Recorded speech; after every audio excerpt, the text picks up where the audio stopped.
Човек, когато стане мъж, навън пълзят мъгли.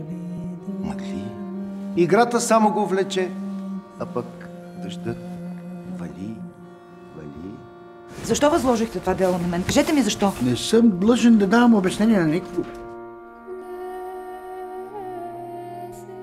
Госпожо следовател, когато хванете убиеца, може да го видя. Бъркате нещо. Бати Пламен да посегне на брат си.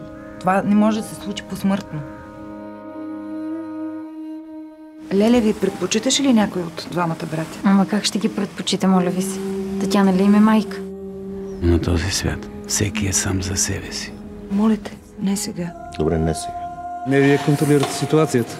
Тя ви контролира. Няма лошо. Той половината живот вече си изтъркалял. А сега какво да правим? Ако Пламен е посегнал на брат си, дайте смърт на него, ако и да ми е племенник. Сънувах, майка.